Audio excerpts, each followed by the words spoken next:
Justin Hunt is here, it's all happening. Justin Hunt is here, it's all happening. Word up, mic check. Justin Hunt, it's all happening. Thank you to everybody rocking with the channel. Thank you to guys, everybody who subscribed through the channel, share the video, share the link. It's priceless. Big thank you to everyone who's donated. If you'd like to donate, hit the Cash App that's right up there, or you get the link in the description. And big thank you to all my newest members. Sade Hodder, Lynn Singleton, Dante Wyatt, P. Vozel, Woshi Games, Ro Cremundum Spinks, Vasper Anates, BL, Laura Approved, Dextination Gracie, Giovanna Zayla, Vision Play Entertainment, Loud Ladri Muhammad, Tiptoe, 9-second applause.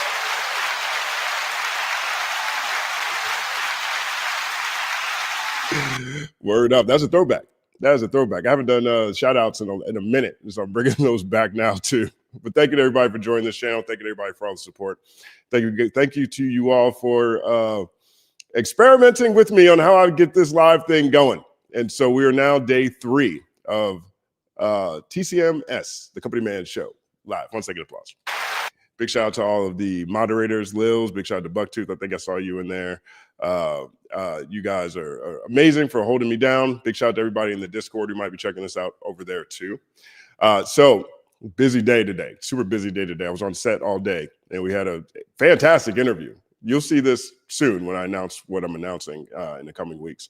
But so my day was thrown off completely.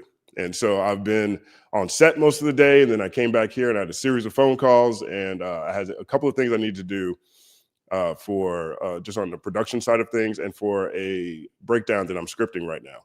And so today, I said this yesterday. Yesterday, I was like, I don't want to do this in the evening. And here I am at 8 o'clock. So all of this is still trying to understand what time is the best time, what time I can be most consistent with. But I do want to be consistent with these live streams. So today, you know what today is. It's Tuesday. It's Chart Report. Every Tuesday is Chart Report. 1-second applause to Chart Report. And so we're going to take a look at Chart Report today. And also thank you to anyone who's ever given a super chat here and all the support that you guys have showed me over the course of my career, but also the course of this channel as well. And so, all right, let's get into Chart Report. Let's see what this looks like. All right, so we are going to share this screen. This is the screen we're going to share. All right, and let's see. Boom. All right, back at number 1, still at number 1, The Fate of Ophelia. Taylor Swift, last week, number 1, peak position, number 1, 7 weeks on the chart. 1-second applause. This song is actually number 3 on the global charts. On the global charts, the number 2 song on the Billboard Hot 100, Golden, is actually leading across the world. Last week, Golden was number 2, peak position number 1, 22 weeks on the chart. 1-second applause. Now, Golden, I think that again speaks to just the global phenomenon of K-pop demon hunters. K-pop demon hunters, right? I mean, I enjoyed this movie. I thought it was just a great, a story about overcoming your demons. And I think that is something we all need to do. We all got to be able to fight our demons and overcome our demons. So big shout out to K-pop demon hunters. 1-second applause. Let me know if you guys can hear me okay too. I'm engineering this on my own. So I have to look back and forth at different screens. All right. Number 3, Ordinary, Alex Warren. Last week, number 3, peak position number 1, 41 weeks on the chart. 1-second applause. Big fan of this song. Called this song from Jump Street. I just think it's a very strong ballad. It's not up for any Grammy nominations this year. Alex Warren is up for Best New Artist, but the song itself was completely snubbed from the Grammys. I saw this video that I don't think I could play right now. I saw it over in Boxden, and I'm not sure if you guys were fans of the show Orange is the New Black. I used to love Orange is the New Black. And I think her name was Pensatucky. Pensatucky is a character on that show. And she played a drug addict on the show. But I saw a video of her, and now I've seen a series of videos of her dancing like Britney Spears. I'm not sure what's going on there. But this week, the video of her dancing topless was to Alex Warren's Ordinary. and she was damn near doing ballet to this song. So that is the anecdote that I have around Alex Warren's Ordinary. I hope Pennsatucky is okay. I don't know her real name. I think the first time I ever saw her was on 8 Mile. I think that's the first time I saw her. But if you guys have seen that video of her dancing to Alex Warren's Ordinary. 1 second applause to you all. All right, number 4, Man I Need, Olivia Dean. Last week, number 4, P position number 4, 13 weeks on the chart. Just a monster song, called this one early too. I actually put Olivia Dean in the thumbnail for the first time on the chart report, and I think she's earned it. I mean, this is a song that's been rising rapidly. She's a rising star just in generally speaking. And the song and the album is having quite a bit of success. Olivia Dean is also up for Best New Artist this year. She deserves it all. 1 second applause. Number 5, Opalite, Taylor Swift. Number 6, Mutt, Leon Thomas said, baby, I'm a dog, I'm a mutt. Woo! Never gets old, never gets old. Last week, number 7, P position number 6, 42 weeks on the chart. 1 second applause to Leon Thomas. Number 7, Daisies, Justin Bieber. Number 8, All I Want for Christmas Is You, Mariah Carey. Last week, number 11, P position number 1, 74 weeks on the chart. This will probably be number 1 next week, right? It just jumped 3 spots to number 8, this week. And this is the most successful song in Billboard Hot 100 history. Every year, it's the number 1 Christmas song. There's a feature story here talking about all of the Christmas songs that we're going to see in the chart this week. I'm not going to pull out anything yet. I think we've got a couple weeks to really talk about Christmas, I think. But this is one of those songs where you go to the Gap, you go to Uniqlo, you go to Target, you go outside to any retail location, you're going to hear this song. And it's been like that for a very long time. It's one of my favorite Christmas songs, probably top 3, top 4, something like that. Maybe I'll do a list, maybe I won't. 1 second applause to Mariah Carey. Really interesting conversation around Mariah Carey and Money Long that's been taking place this week. And there is a interview where Mariah Carey is asked about a cover that Money Long did for one of her songs. And Mariah Carey took a very similar position to Prince's position. He was never really a fan of other artists covering his song. So she was asked specifically about a Money Long cover. And that's how she answered the question. Now, Money Long fans took that as a snub, right? And they were thinking that Mariah Carey was saying negative things about Money Long in general. But Money Long and Mariah Carey have a good relationship as far as I can tell. And I've seen Mariah Carey compliment her before. But nevertheless, I mean, it was just like this oddball conversation that I saw this week between Mariah Carey and Money Long. So I hope this doesn't spill into something more protracted. I think this is just an example of how you could take a clip of a conversation and it turns into something else by the time it hits social media.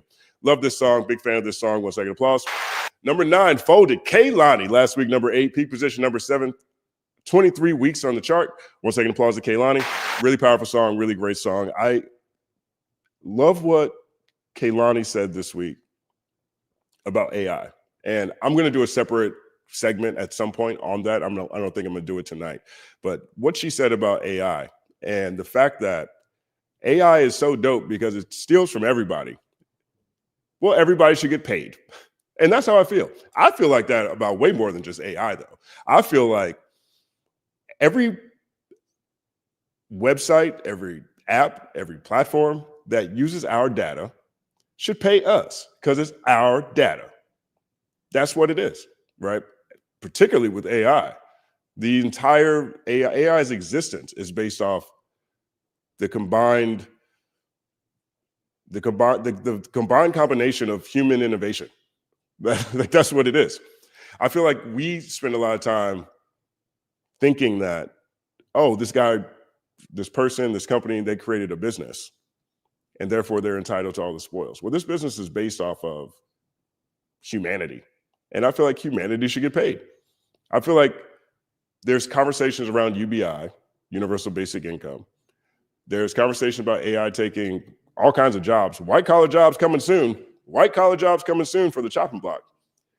And all of this capital is still, all of these inventions are still generating massive wealth to the point where we'll have a trillionaire by 2030. I was watching a clip and someone was putting this into context and they said, if you rewind 1 million seconds, that's 233 days. If you rewind 1 billion seconds, then that's the Roman, you're now back in the Roman Empire. I don't want to hear that there isn't funds available, that these companies aren't making enough money to actually be paying people for the fact that they're based off the entire combination of human experience. Like, that's just where I'm at. And Kehlani was talking about that in a very insightful way, very concise, and very eloquent way. So there's another story that I'm going to do most likely next week, I think, that will include what Kehlani had to say specifically. But she's having a great year. 1 second, applause. Number 10, I Got Better. No, you didn't. Ooh, Yuck, Gross. Number 11, Last Christmas, Wham. Number 12, Back to Friends, Somber. Number 13, Rocking Around the Christmas Tree, Brenda Lee. Last week, number 19, peak position number 1, 66 weeks on the chart. 1 second, applause. I single this one out because I always think about Home Alone with this one. Rocking around Christmas tree, hand, It was also a song that was on the Gap playlist, Christmas playlist, when I used to work at Gap Kids when I was growing up. Or not even growing up, I guess I'm still growing up, when I was in high school in South Carolina, in Greenville, South Carolina. Represent. 1 second, applause. And I got the job in the funniest way because I just wanted to work in retail so I can get a discount. I wanted a discount from the Gap or someplace so badly. You know, when you make $119 working at McDonald's every 2 weeks, you didn't have much. There wasn't much you could spend your money on outside of a polo shirt, a movie ticket, and a video game, which is actually pretty far, all things considered. But I felt like I would save more money if I got a job in retail and I could at least give them, at least I could get a discount off their clothes. And everyone was trying to work at the Gap. Everyone was trying to work at Abercrombie. Everybody was trying to work at Structure. Everybody was trying to work at Express. And I'm talking like all the high schools in the county. Everybody was trying to work at all these mugs. And I was like, man, I'm never going to get in. No, like people weren't, applications weren't even being responded to because everybody was trying to work at the mall. And I can't remember what this girl's name was, but there was a girl in my homeroom I sat next to, and she worked at Gap Kids. And she was like, Justin, you should apply to Gap Kids because guys never apply to Gap Kids. And I was like, oh, okay. So I applied to Gap Kids, hired me right away, and they made me the greeter. 1 second, applause. Made me the greeter, put me at the front of the store, and all I had to do was keep the front table organized and say, hey, how you doing? All right, have a good day. Just greeting all day at Gap Kids. It was awesome. And you still got 50% off 6 items a month at the Gap. And this was my favorite song to jam to around that point in time. So big shout out to Brenda Lee. 1 second, applause. Number 14, Jingle Bell Rock, Bobby Helms. Number 15, What I Want, Ilya Gross featuring Tate McRae. Number 16, Choosing Texas, Ella Langley. Big shout out to Ella Langley. I think Ella Langley just won Album of the Year at the CMAs. I believe that's the case. Ella Langley also has a song with Big X the Plug we'll see coming up here too. Congratulations to her. 1 second, applause. 17, It Depends, Chris Brown featuring Bryson Tiller. Last week, number 16, peak position number 16, 17 weeks on the chart. 1 second, applause. Number 18, So Easy to Fall in Love, Olivia Dean. There she is again. Last week, number 29, peak position number 18, 8 weeks on the chart. Big shout out to her. She's having an incredible year. 1 second, applause. Number 19, Santa Tell Me, Ariana Grande. And number 20, Man Child, Sabrina Carpenter. So if we take a look back, we have 1, 2, 3, 4, 5. R&B songs in the top 20. R&B is still moving. And I know that there's been a lot of conversation about there being no hip hop in the top 40 for the first time in 35 years over the past few weeks. Now, we saw last week that Gunna and Burna Boy cracked the top 40. So now we're going to be on week 2 because there is a rap track that is in the top 40. And so despite all of that conversation around what's happening in hip hop and what's happening in rap music, R&B stay winning. R&B is up right now. And I'm a big fan of a lot of these artists that are coming out. And I feel like that is also something that works very well in alignment with the broader conversation around this shift that's happening all around us. You know, hip hop is going underground and maybe the environment's moving back to the 80s. And perhaps that's contributing to why rap isn't on the chart in the same way. But you can still see hip hop throughout R&B, of course, and you can see hip hop throughout a lot of these country songs that are still in here as well. So the aesthetic of hip hop, the energy of hip hop, and also a lot of the drum patterns that you're seeing and cadences that you're seeing on some of these country joints and some of these pop joints, they're still very hip hop centric, in my opinion. And so, and R&B is still carrying the flag. So big shout out to R&B. 5 songs in the top 20. 1 second applause. I mean, that's a lot, right? Like that's significant. That's 25% of the top 20 is R&B. So something to consider. When you're sitting around Thanksgiving, you need to talk about music with your friends and your family. You could talk about how 25% of the top 20 is R&B. 21, Soda Pop, South Side Boys, Andrew Choi, Neckwave, Danny Chung, Kevin Wu, and Samuel Lee. 22, Tears, Sabrina Carpenter. 23, Raven Lene, Love Me Not. Last week, 22, peak position 5, 34 weeks on the chart. 1 second applause. 24, Your Idol, South Side Boys, Andrew Choi, Neckwave, Danny Chung, Kevin Wu, and Samuel Lee. 25, Traveling Soldier, Cody Johnson. Traveling Soldier. That sounds like a Confederate anthem right there. 26, Tit for Tat, Tate McRae. 27, Underneath the Tree, Kelly Clarkson. I don't know if I know this Christmas song. I'm not sure if I'm up on. I'm not sure if I'm up on all of the, I guess, sort of modern Christmas songs.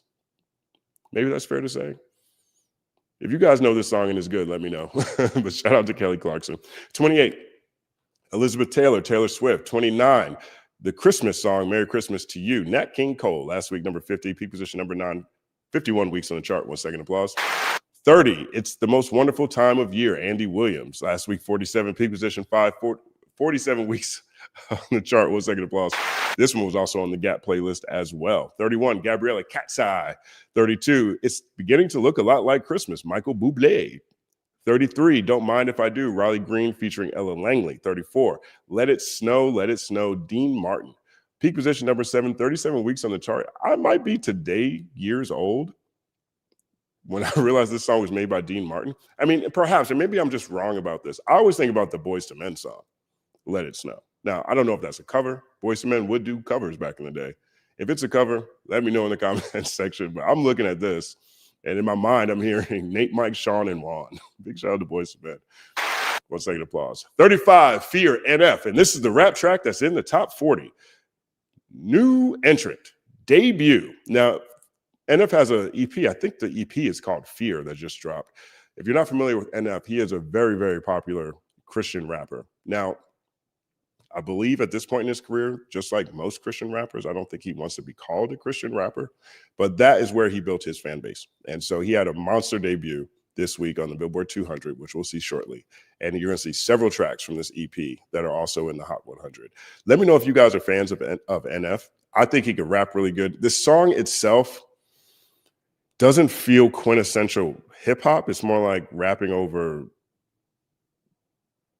sort of like a guitar driven pop, I would say. So take that for what you will as to where hip hop is in the top 40. He is listed as a rapper. He is listed as hip hop on these charts. So the streak is, I guess, 2 weeks old, maybe 3 weeks old. I guess we got 3 weeks going. But I watched the video. The video is captivating. It is captivating video. The cinematography is fantastic. You could see the inner struggle that takes place within this song, Fear. It's almost like he's in a somewhere dark and scary along the multiverse, and it's pulling him in all kinds of different directions. And he's trying to wash away his sins, and it's not working out too well. So I definitely think people should take a look at this video. Let me know if you're a fan of Fear as well, and NF as well. 1 second applause. 36, How It's Done, Huntrix, EJ, Audrey Nuna, and Ray Ami. 37, Sleigh Ride, the Ronettes. The Ronettes. I saw something funny on Twitter the other day. Someone was like, "What is your grandmother's name?" And I want to hear like old names that just are out of style. And my grandma's name was Ernestine. Ernestine sounded like she grew up with the Ronettes on the radio. You know what I'm saying? The Ronettes. 1 second applause. 38, 6 months later, Megan Maroney. 39, Somewhere Over Laredo, Lainey Wilson. 40, A Holly Jolly Christmas, Burl Ives. 41, No Broke Boys, Disco Lines, and Tinashe. Last week, 36, peak position 36, 19 weeks on the chart. This is a sleeper hit. This is a sleeper hit. Cracked the top 40. Has been hanging around for 19 weeks. You know, she performed I think she did the national anthem during one of the World Series games here at Dodger Stadiums. And this is just an up-tempo, fun, dance song with Tinashe doing her thing on it. I'm not mad at it. 1 second applause. 42, What It Sounds Like, Huntrix, EJ, Audrey Nuna, and Ray Ami. 43, Happened to Me, Russell Dickerson. 44, Wish List, Taylor Swift. 45, Who Gon' Fuck the Night, Gunna featuring Burna Boy. Last week, 40, peak position 40, 15 weeks on the chart. 1 second applause. Just barely kept us in the conversation on the top 40 streak last week. 46, Father Figure, Taylor Swift. 47, Where Is My Husband, Ray. Last week, 58, peak position 47, 8 weeks on the chart. This song is actually number 7 on the global charts. And you can see it's creeping up each week. It's interesting how if you Google this song, what they say it is, they say the song is electronic dance. When I hear R&B pop. I feel like there's some hip hop drums in there. I feel like there's some rapping cadences that's going on. I listen to this song and it just sounds like the genre should be Beyonce. It's a fantastic song. It's a bop. It's catchy as hell. You know what I mean?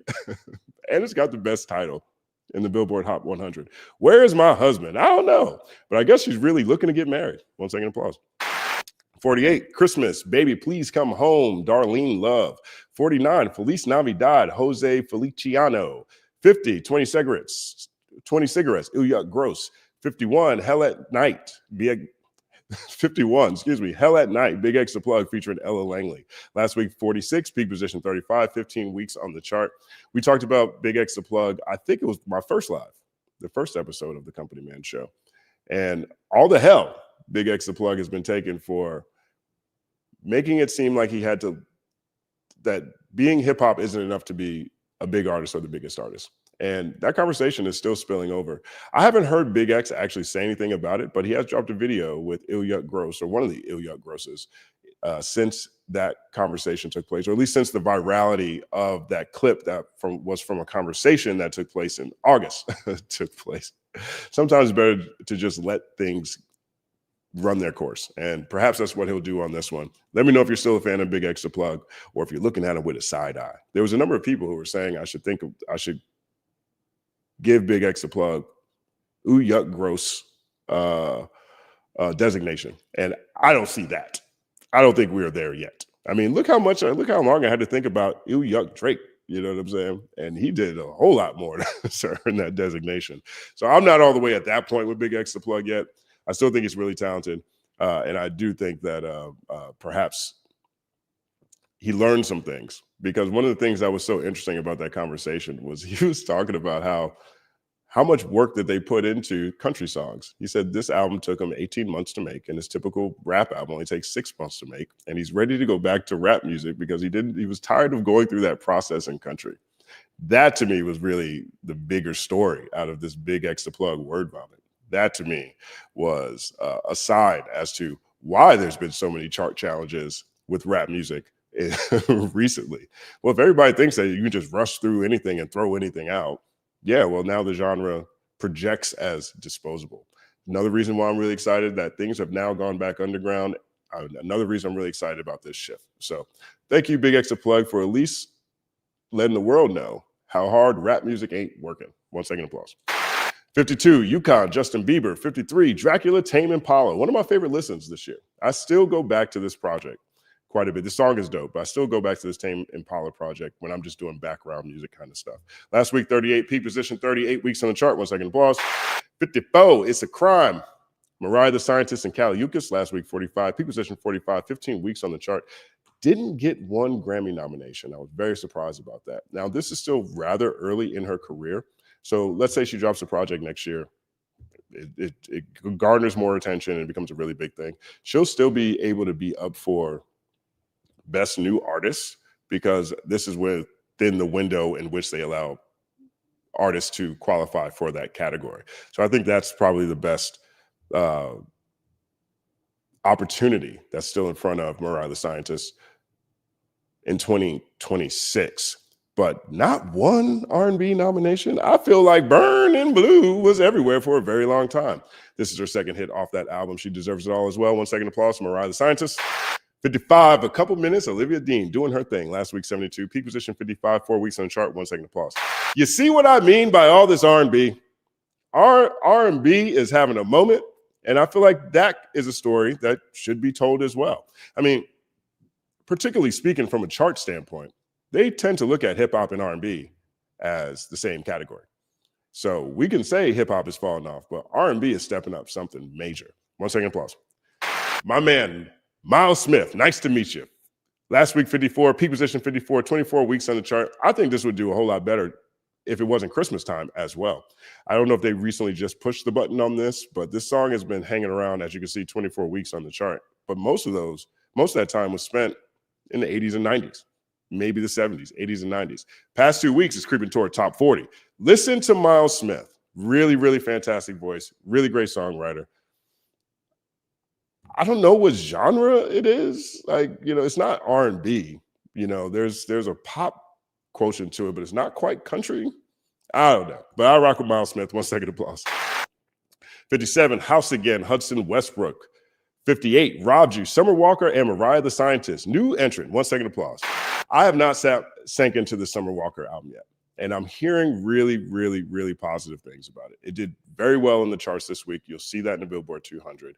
I had someone describe it to me as a breakup album, like so perhaps maybe that's the spirit of the age. I feel like there's a lot of music that's like that right now. But let me know what you guys think about this Summer Walker album. I haven't heard it. It's on my to listen list this week. I'll probably take a listen to it when I'm driving around making Thanksgiving stops. But 1 second applause to Summer Walker. 59, Darlin', Chase Matthews. 60, Go Girl, Summer Walker, Lotto, and Doja Cat. I know this song goes up. 1 second applause. Shot Calling, Young Boy Never Broke Again. Last week, 51. Peak position 43, 10 weeks on the chart. 1 second applause. 62, Who I Was, NF and MGK. This is also off the NF Fear EP, which just released this week. Again, we'll see that in the Billboard 200 shortly.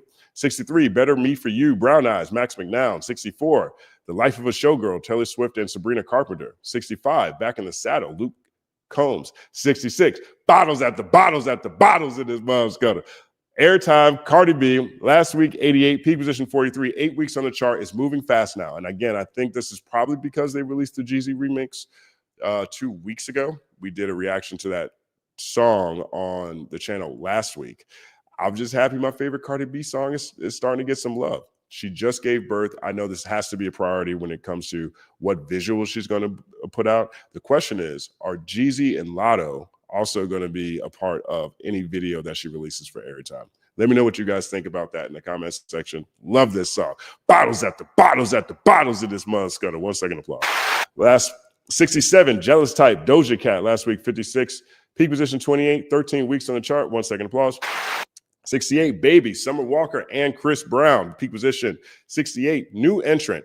69, No, Summer Walker, new entrant. 70, Sorry NF with James Arthur, new entrant. 1 second applause to all three of those. 71, Last One to Know, Gavin Addict. 72, 12 to 12, Somber. 73, Sugar on My Tongue, Tyler the Creator. Last week, 69, peak position 41, 18 weeks on the chart. 1 second applause. Yesterday, we looked at a clip of De La Soul talking about artists that they feel are superstars or about to become superstars. Poss mentioned Tyler the Creator. Now, I think he's on point with that.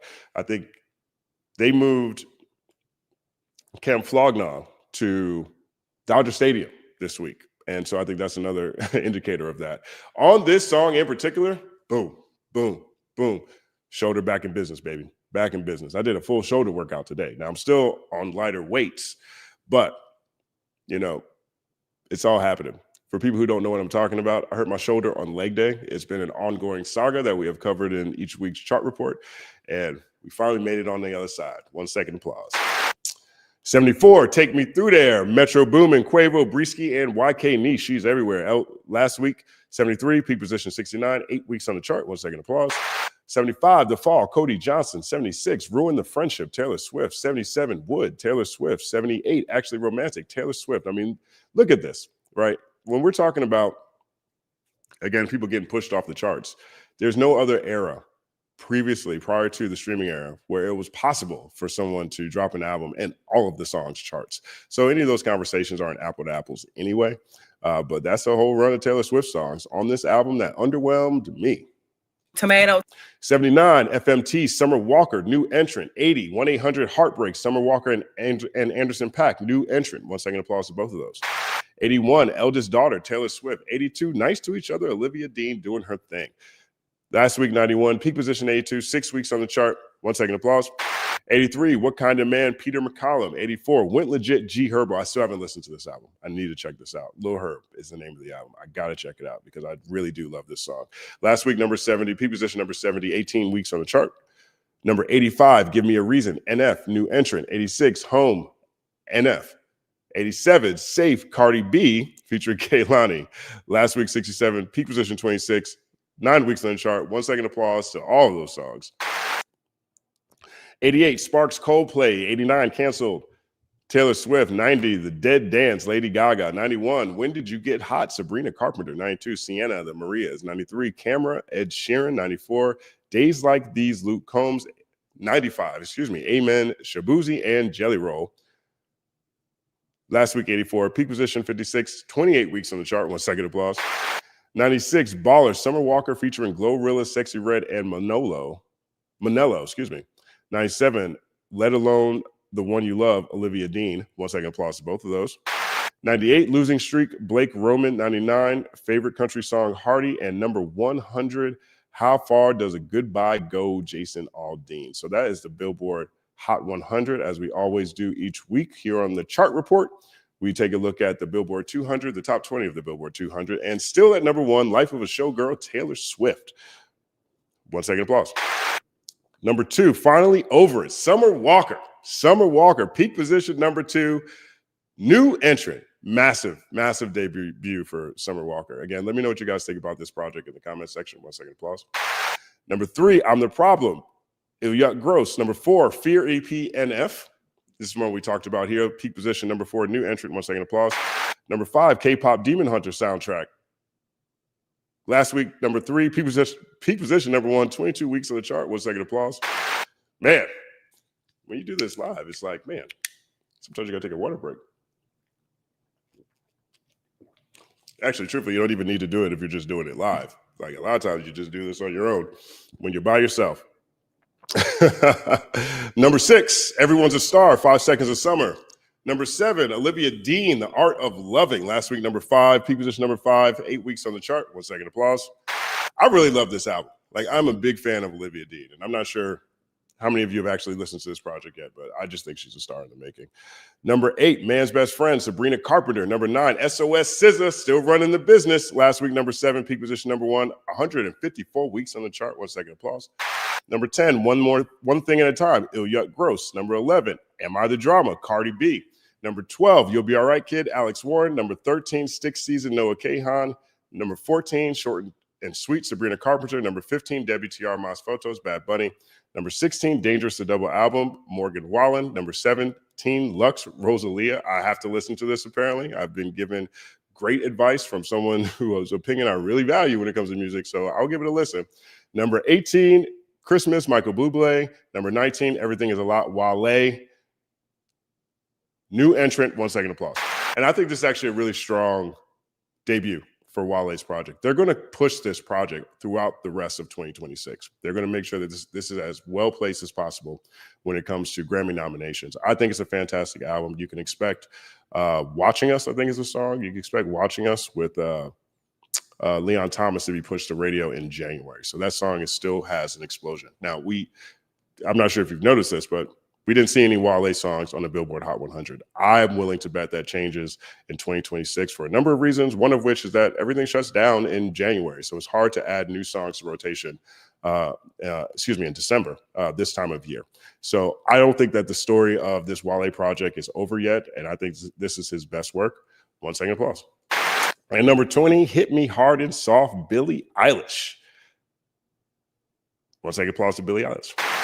Word up. So that is this week's chart report. Let me know what you guys think about this in the comment section. Let me know if there's anything I missed when it comes to this chart report. And segment 1 is down. Now I've got a couple of other videos I want to show you guys. And so, but give me 1 second because I do have to step away for a second. So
All right, I'm back. It's all happening. 1 second applause. All right, so that was the chart report. That's my first time doing the live chart report. That's the first time doing a live chart report. That's what's up, man. 1 second applause of progress. All right, let's see what we got over here. Shout out to Kenny Sloss. Kenny says, Lux by Rosalia is the #1 global album. Would love to hear your reaction to the translation of the 13 languages she sings in throughout the Bold project. 13 languages? She's singing in 13 languages? The translate, make sure, does that say the same thing that I'm reading to everyone else? 13 languages? That's something I just have to hear. I just have to hear what that sounds like. I'll definitely take a listen to it. Thank you for the suggestion, Kenny. 1 second applause. I didn't realize she was singing in 13 languages. Like, are these like native languages? Are these like indigenous languages wherever she's from? Or are these like Chinese, Japanese, English, French? I mean, I just think I got to look at the story behind this. I'm sorry. 13 languages? Wow. 1 second applause. Word up. All right.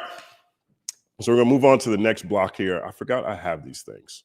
So I have this these lower thirds I need to use more here. And this one is called This Is Funny. Now, I think sometimes we all really need to just have a good laugh and really appreciate the range and breadth of hip hop. And there's this video that went viral on Twitter this week that I just think it's hilarious. So let's take a look at it. And we're going to share this tab here. And let's see. Okay, we got that tab shared. We're going to add this to the stage. So check this out. I just thought this was so funny. All right, so here it goes. So this video is the family's reaction after finding their dad's old rap music video. I watched this so many times in a loop today. Check this out. Look at the daughter. She's incredulous, not impressed. Look at the mom. She's like, I remember them days. Glad them days over. I see you. That's what she is. I see you eyes. Look at this son. Homie is getting it. Homie is getting it.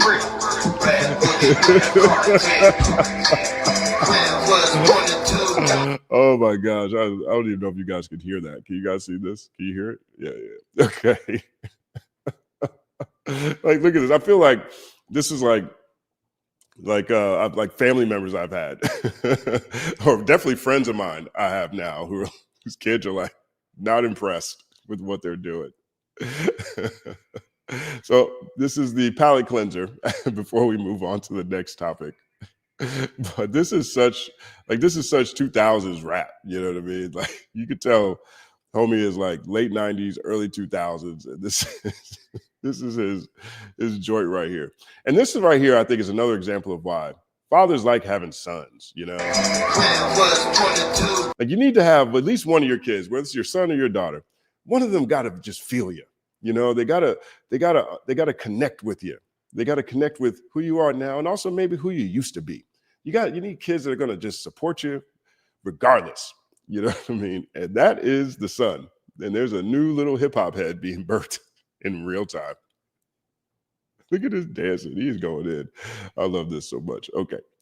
All right. So that is that segment. He is really into it. He is really, really jigging to that. You're right about that. All right. So these are two quick stories. And I do think that there is actually an epidemic right now of like, we're 18 months since this battle. And I just feel like people just say stuff sometimes. And like, there is a couple of people who said some things around this battle. And we're going to take a look at these two stories because I don't think that I'm taking the same thing away from this battle as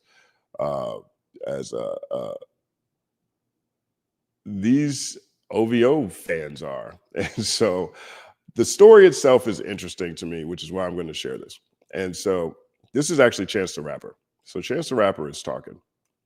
I'm going to share this tab instead. And Chance the Rapper is sharing one of the points around this battle that I don't feel like has been really discussed as how pioneering this element really is. Okay. This battle's been talked about ad nauseum. And I like this clip because Chance is putting something in context that we all understand and we all remember and we all know. And so let's take a look at this this clip here. All right. So here's Chance the Rapper. Listen to what he says. The Kendrick and Drake beef was the first time that the general public started to have real discussions about paid media and botting, and not just botting views, but botting what's called negative or positive sentiment. So it's like paid bots that like pretend to be social profiles and add to discussion. And even positive sentiment. Yeah, positive sentiment is a thing too. Yeah. So like and brands use it, artists, labels, everybody that has capital to use it uses this. And at that time, I didn't know shit about that because I really, really am independent and just make songs and put them out and hope that people like. So think about that. And I think he's correct. You know what I'm saying? I think more than anything else, the way he framed that is accurate, right? This is the first time that we have seen the general public have conversations around paid media. Now, in a battle context, right? I think that people have spent a lot of time talking about people who are compromised, people who are paid, right? But I don't think we've seen it to this degree in a rap battle for a number of reasons. And I think the biggest one is one of the parties sued their record label. I'm gonna tomato. So that definitely put a highlight on it. You know, we also had, you know, J. Cole talk about it as one of his reasons for backing out of this battle, which tomato.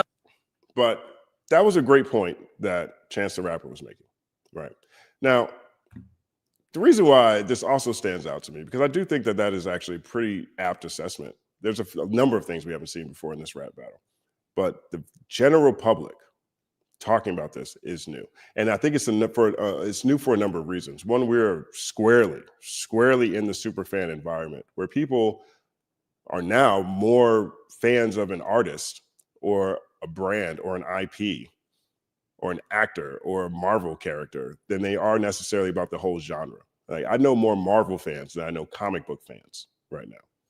You know, I know more Avengers fans than I know Marvel fans, right? And so that's playing out musically as well. And it's the superfan environment. We talk about this all the time. Superfan is a technical term. It's any fan that's willing to spend money on an artist in 7 or more different ways. And so a lot of these conversations are taking place in that environment, in a superfan environment. And with that being the case, this battle really put a highlight on that, because no matter what actually happened in this back and forth, people who are super fans just go out there and say the same thing over and over again. And that's really where my frustration comes when it comes to OVO fans, right? I've generally taken the position more than anything else that, like, yeah, these people are fans, or these people are fans of hip hop, some of them. And there's a lot of fans who are just super fans of Drake. There's a lot of bots. And some of these people don't even exist, but they're just riding for their guy, and that's fine, right? But I just feel like they be missing the message, unless they're just trolling a whole lot. Because this post was shared by OVO-J, and OVO-J is probably one of the most notorious OVO Drake fans there is. And he says it's all happening with Trophy. Now, that is what I say, right? So he's trolling me by doing this. Here, let me put this back on the big screen so you guys can see it. So he is trolling me. So I think this better. So he is trolling me right here by doing that, right? He is like, it's all happening, right? And I don't know what the point he's trying to get across is. I'm not sure what it is or what it ain't. But that's what he's doing, right? And so he could, I mean, if they want to try to steal it, you know, that wouldn't even be possible at this point. But he's definitely trolling me, right? And so I'm looking at this like, but like, everybody uses bots in the music industry. Maybe not Chance, but when you get to certain levels of the music industry, when you're within the system. Yeah, you use bots. I'm pretty sure when Chance was on the Coloring Book, Acid Rap Run, whatever the bots were of that era, yeah, they were using them. You know, there used to be stories all the time on YouTube about different artists and different labels buying subscribers on YouTube. I think Nicki Minaj got caught up in a big sweep around that. I'm sure Chance benefited from that.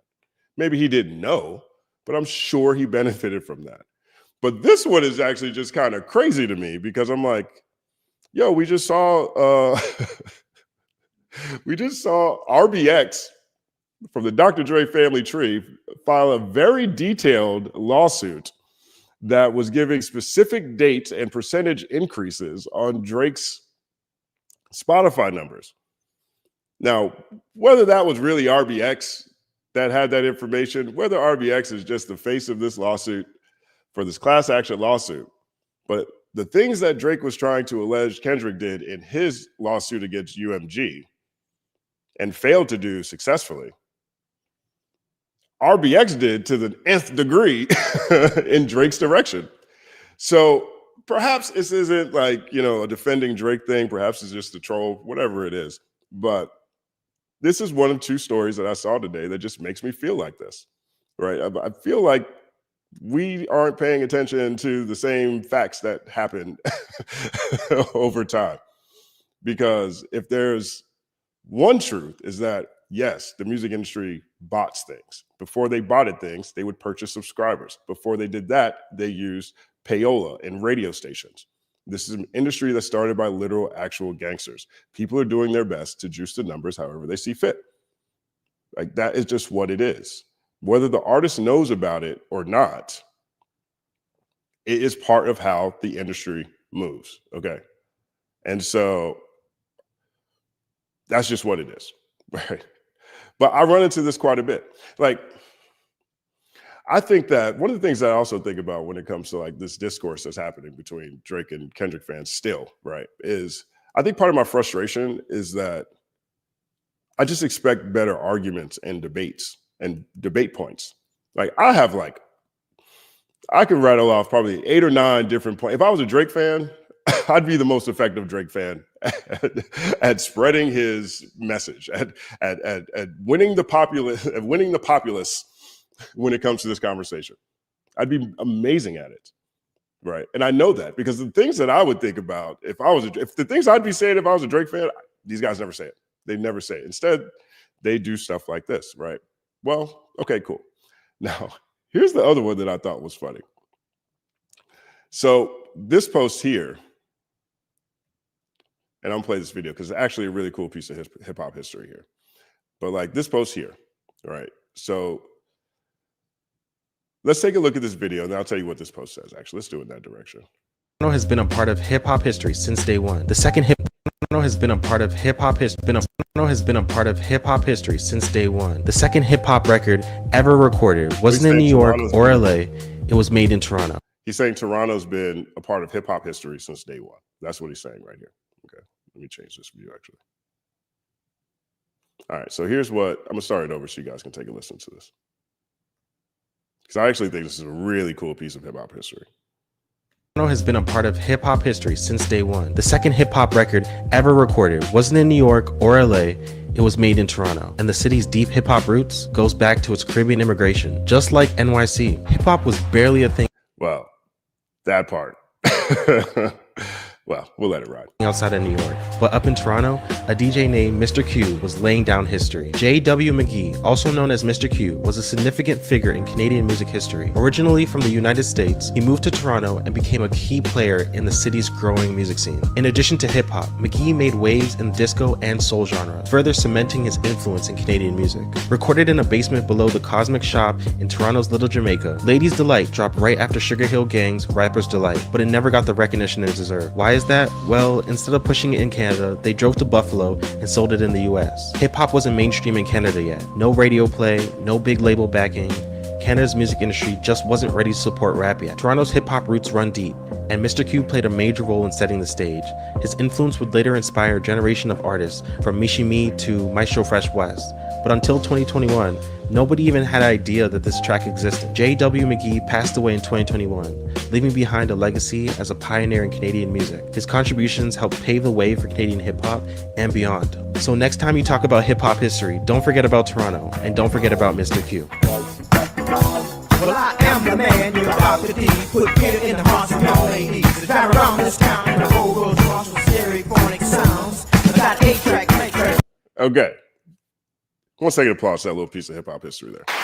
Now, so that is something else I was tagged on today, right? And here's what I find interesting about it.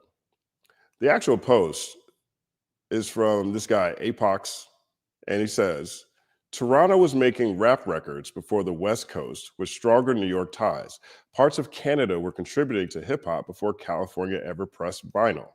Not like us is aging badly. It's just divisive hype fueling Drake hate that Kendrick needed to spark his comeback, right?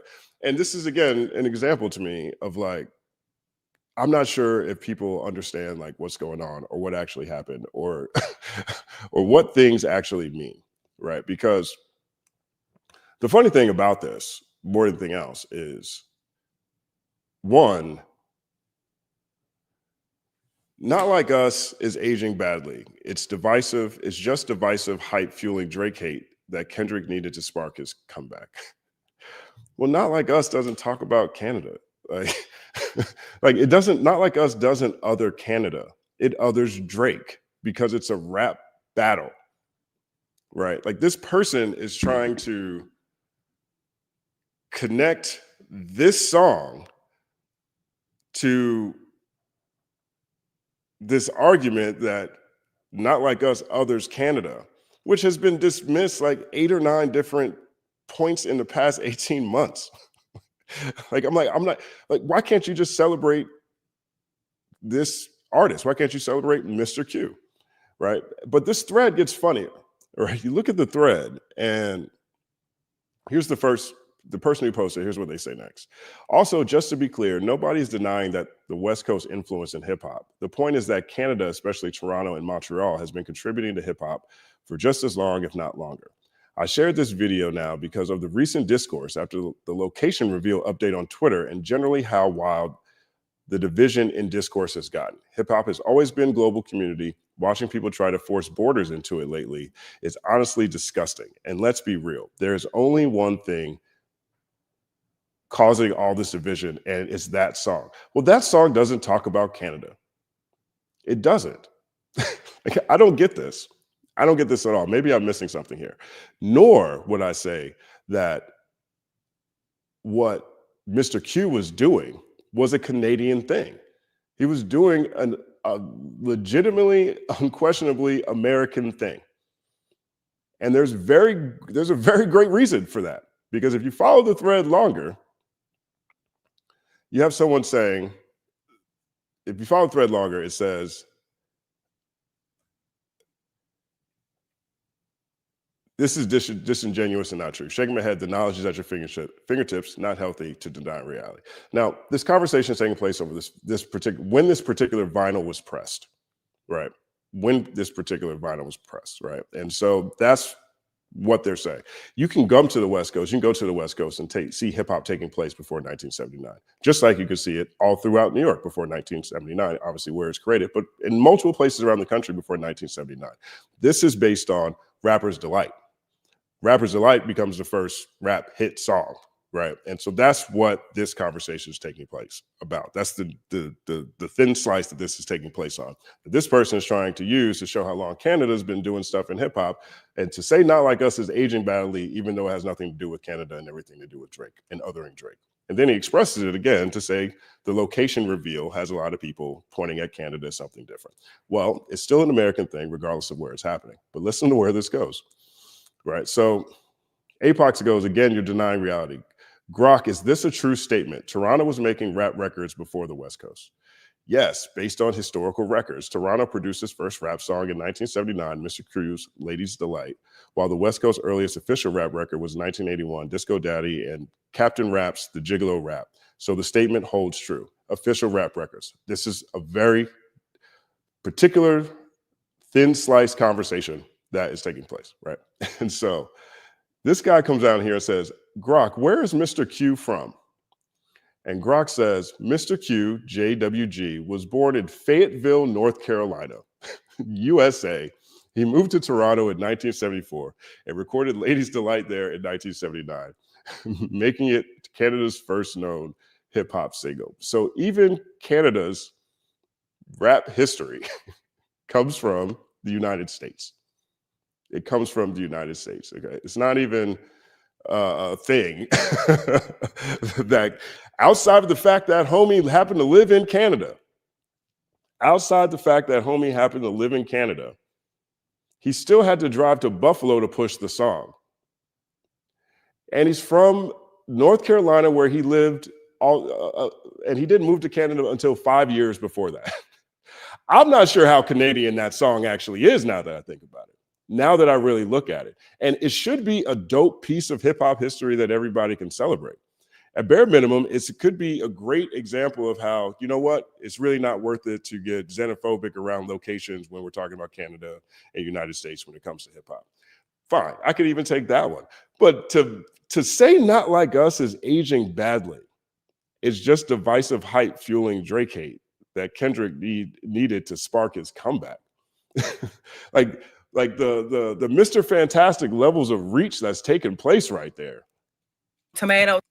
And so I think about these things together, right? It's like these two things I was tagged on today, right? You got Jay taking a pretty innocuous quote from Chance the Rapper talking about bots, knowing that Drake's lawsuit was dismissed and that the RBX lawsuit is giving a play-by-play on how Drake's team does it and doesn't seem to see the irony, or at least seems to ignore that aspect and is just playing to his base and perhaps to engagement.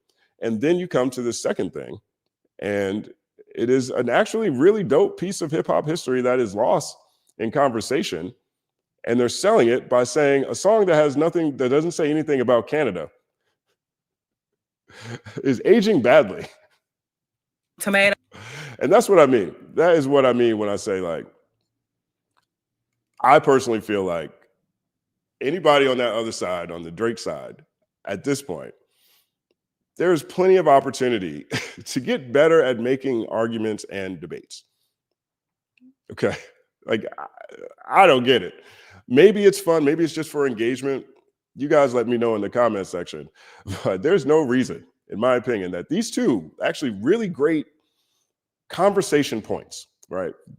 This quote here from Chance the Rapper is actually a great conversation point. This is a great topic to discuss. Like, yo, this is actually a great point. For the first time, the general public is talking about bots. And then this fantastic piece of hip hop history, great talking point on its own, and Apox is trying to connect it to a song that doesn't even do the thing he's talking about. And oh, by the way, the guy he's trying to say is super Canadian is actually from Fayetteville, North Carolina, and the South, where all the songs and all the samples that are used in hip hop are actually from. And he only been there 5 years. You know what I'm saying? And he couldn't even break the song in Canada because there wasn't enough hip hop happening in Canada for Canadian radio and Canadian record labels to believe in it, to take a chance to play one song. So he went back to the United States. Like, I think that the argument with this is that, like, yo, this is how much Canada didn't like hip hop. They wouldn't even take a chance on their own guys, trying to do something innovative and push new boundaries. They wouldn't even do that. And instead, they try to peg it to this battle that they lost a long time ago and this lawsuit that they lost a long time ago and ignore the new ones that give a play-by-play about how their guys using bots. I don't know. I just run into this stuff all the time. I don't talk about this stuff like too much, but like, I just really feel like, you know, Drake deserves a higher quality of fan. You know what I mean? And I don't like to get into the aspect of this that I think is pretty obvious that not every artist is really a breakdown, deep dive kind of artist. Like, I don't think we need to be out here trying to act like people are saying stuff that is deeper and doper than what they're really saying. I don't think we need to say, oh, shoot, yo, Kendrick is so layered and multifaceted. We got to pull everything apart. And then like say, oh, well, Drake could do that too. Look at with Pinocchio running around with his live stream. Like, I don't think that you have to do that. I think you can celebrate the things that people are actually great at and just do that. Because I look around and everybody just looks confused over there. And I think broader population is very easy for people to stop taking people seriously. And I think that's exactly what's happening here. But I do want to shout out those two posts. I do want to shout out what Chance said. I do want to shout out this story about Mr. Q, because I actually think that that is a really cool piece of hip hop history that is often forgotten. I didn't know that. And I had to look it up to make sure it was actually like a thing. And it really was a thing. And so, you know, I learned something in that process too. I just think it's always a lot better for people to just try to highlight and accentuate the things that make someone great, rather than try to say someone's so great that they can do everything everyone else is doing too. That's a totally different discussion. And I think that people just out here looking just kind of sad at this point in time. Nevertheless, 1 second applause for the new things that I learned. And that's today's episode of the Company Man Show. Thank you guys for tuning in. Again, this was a much later live than I expected to go. I had a very full day today, and I wanted to see what this story could turn into. Let me know what you guys think. I'm gonna hang around here and talk to you guys in the comment section, see if you guys have any questions or anything like this. Big thank you to Ariel Smoke, my brother Ariel Smoke. 1 second applause. Chance sacrificing his family was the best, revitalized his career. Starline is a classic, so is GNX, and let God sort him out. It's all happening. Boom. I'm with all that. I'm with everything you just said right there, Ariel Smoke. 1 second applause. That is the truth. I mean, I've been working on this piece on Chance, and I was talking to his publicist last week. So hopefully we can get something on the calendar, because I do want to have a conversation with him about some of the ideas that he has put on this album that I just think are fantastic. That song Letters to Me, as soon as I saw the woman who was calling up churches during the government shutdown, I was like, yo, Chance was talking about this on Letters months ago. You know what I mean? It's bringing these type of things that happen in culture and society into the forefront and into conversation. That's one of my favorite things about hip hop. That to me, that hip hop has done that in a more wide-ranging way, in a more wide-ranging box of conversations than any other genre. And so I'm with it. Like that Starline. The only knock I have against Starline is that there's like 3 songs at the end that every time I hear them, it feels like it should be the last song, but then the album keeps going. And that's a pretty good problem to have, because that is an amazing love letter to Chicago in 2025. And I think people need to take a listen to that. So big shout out to you, Ariel Smoke. 1 second applause. And let's see what we got. Divine Eternally says, might you have plans to interview J-Rock? DJ Head revealed that he has an album on the horizon. He does have an album on the horizon, and I'm 80% sure that I'll be talking to him in one fashion or another. But I'm looking forward to the new J-Rock. Just an incredible MC all the way around. 1 second applause. And I'm gonna take one more, and then we're gonna wrap today's episode, and then. But big thank you. So I'm definitely trying to, again, figure out what the right pattern is, what time, what's the right time, what's the best way to do this. And so thank you guys for bearing with me. Nothing starts off dope. 1 second applause. All right, so let's see what we got here. My World is Square says, deciding to stream on West Coast hours is a crazy business decision, but we appreciate you. Much love from Canada. It actually wasn't the decision. It was actually just what happened. Like, that's another reason I was saying this yesterday, or the last stream or the one beforehand, where I was like, I don't want to keep doing this late in the day. Just out of respect to all my friends and family on the East Coast and abroad, but I still have to continue stacking reps, and I still needed to get this live stream out today. So I appreciate you. My World is Square. 1 second applause. Let me know if you knew about Mr. Q too, by the way, because I do think that's a legitimate dope piece of hip hop history. Like Mr. Q he was like, oh, he's a visionary. Like, you know, there's oh my God, what was that? We learned this in business school and finance. It was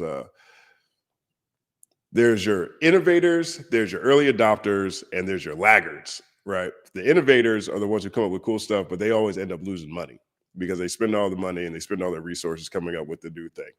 And then there's the early adopters who are like, oh, this is fly. And they end up being the ones that do the best because they can figure out something that's happening right now and where it's going to go, and they can be at the forefront of it. That's Mr. Q, right? And then you have laggards who are like, showing up way late with his old news and acting like it's new stuff. Like Mr. Q's dad might have been, if he was a hip hop head, jumping on the hip hop bandwagon in 1993. He's like, maybe there's something here, so, but that's what that is. All right. I appreciate you guys. We'll be back again tomorrow with more live streams. And again, the goal of this again is to help free up my time so that I can add more think pieces to this as well. My World is Square came back and said, my hip hop history only goes back to Maestro Fresh West. All this was new to me. There's actually an interesting video on Friday Ricky Dredd's channel you should check out. And it's a documentary he did. I think it's on the first rap battle. I'm not sure what it is, but like there's Friday Ricky Dredd's been doing some cool Canadian hip hop history pieces that just span just the range of artists that have come out of Canada. And so maybe it's good to take a look at. All right. Thank you guys for rocking with me as always. My name is Justin Hunt. Like and subscribe to the channel. Follow at The Company Man on everything, including The Company Man podcast, wherever you listen to podcasts. It's all happening.